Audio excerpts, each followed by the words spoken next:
విడుమొరటోడు అని వాళ్ళు వీళ్ళు ఎన్నెన్ని అన్న పసి పిల్లవాడు నవ్వాడు.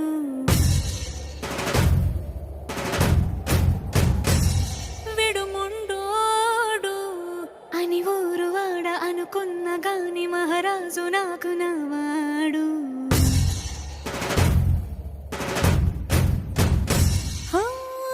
మాట పెడుసైనా మనసులో వెన్న రాయిలా ఉన్నవాడిలోన దేవుడెవరికి తెలుసును నాకన్నా.